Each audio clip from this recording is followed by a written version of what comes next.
Hello, my name's Andrew. My name is Roy. My name is Junhee, and we're the OC Cipher Club. And today we're going to present our first made-from-scratch escape room. So let's go on in. The theme of this escape room is Escape from the Academy. So basically the players are students in detention and the teacher collected their phones and locked it in the safe. But the teacher, because of an emergency, had to leave early but didn't distribute the phones back to the students. Now it's up to the players to finally crack the codes in the room, go to another classroom, and finally open the safe to retrieve their phones. First thing is to look for any weird clues throughout the room. So the first one is in the trash can.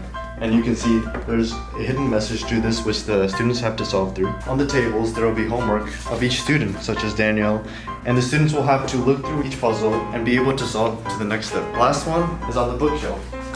There will be a laminated sheet that is uncommon to the students right now, but will be able to help them in their process later on. Those were some weird clues, but let's start with Danielle's homework. It says she needs to do book club, but which book should she read? So it says Beyond the Bright Sea, which I have here. And it says, please focus on the beginning of each chapter. So let's first go to chapter 15. Notice how there's that one letter sticking out? Let's keep going and go to the next chapter. B-E. If we write these two letters down, and if we do it for all the chapters on the board, we get behind time. Time indicating that clock over there. Wait, what is this? We'll look into this later. Behind the clock, you'll find some instructions about color and order, which we don't have any clue what it means yet, so we'll have to leave this by the side for now. Since we can't proceed with the clock puzzle, let's look at Eric's homework. It says, study for A push, please. And it also says, stop cutting up your homework assignments and putting pieces of them in random places. Wait, did I see a random piece in that book before? Let's try looking into the other books. There we go. Hey, we're getting more.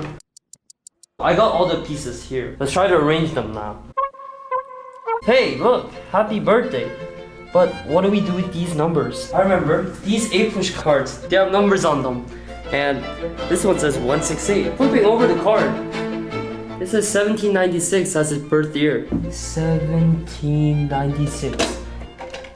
Oh! So now that you got the markers from the locker, now you can use the clue from the clock and solve the puzzle. So as you can see here, the clues say green isn't first or last, the fifth marker's color isn't in the visible light spectrum, and once you get through all these 10 clues and line them up, you'll get a phrase, and the phrase will spell out James was.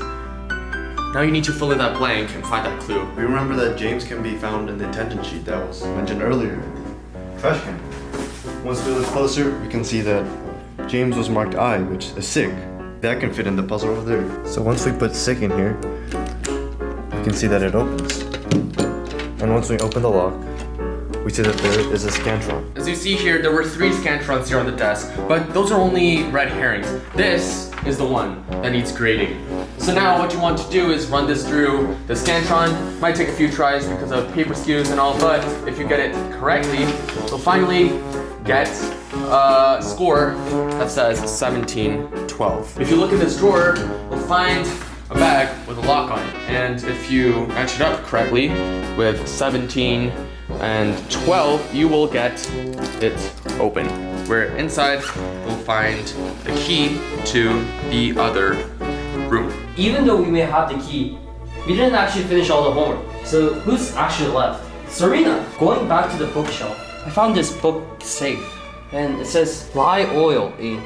Oil and Natural Gas Company. That might go with Serena's homework. Consider the vile, backwards, and upside down practices of certain corporations. Upside down and inside out. If we write this upside and backwards, we get 710 minus 317, which is 393. Trying it on the book safe, 393. It works! And now we have some clues about seating. As you can see here, Savannah's is the only one that's not checked, which means this is the one we need to do. And if you see in this drawer, we can see that there are a lot of seating charts. Let's pull them out right now. So this clue says that Savannah has trouble paying attention and she constantly moves around. Well, that's why when we look at the seating chart, we need to track Savannah's movement. And as you can see here, she goes from here up, she goes up, down,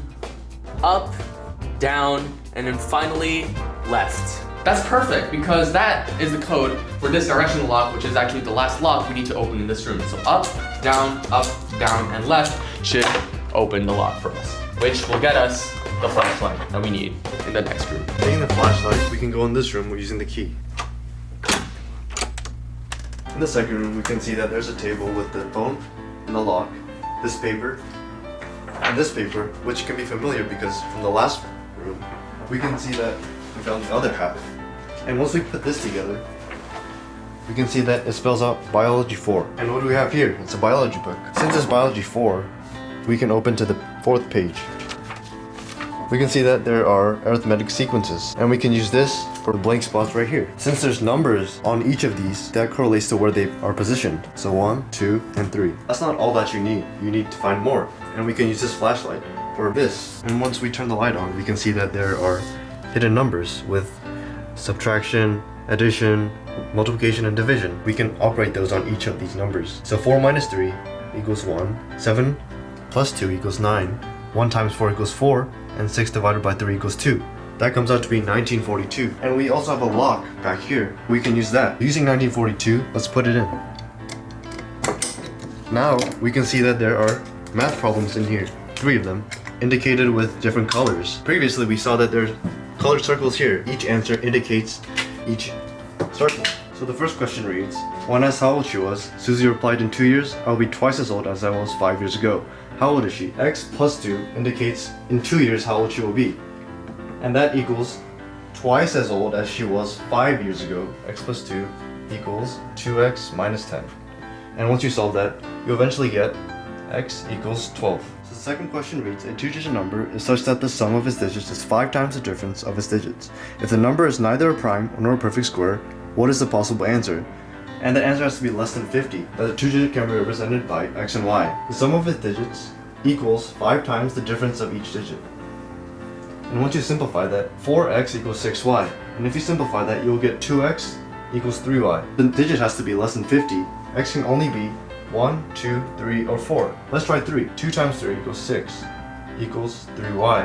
And y can only be 2, which would make the statement true. X would have to be 3, y would have to equal 2.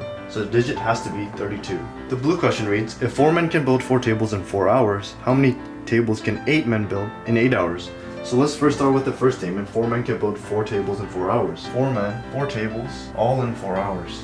That means that once you simplify, each man equals 1/4 of a table per hour. You have to solve that 8 men times 1/4 of a table each for 1 hour equals 2 tables per man. And since this has to take 8 hours, 8 times 2 equals 16 tables total. Now that we have the answers for each question, let's plug it in. So for the pink one, we got 12. And for the red one, we got 32. And for the blue one, we just got 16. And using order operations, we do what's in the parentheses first. 32 divided by 16 equals 2, and this is 12. So do 12 2 times. Let's try 12. 12. And there you go.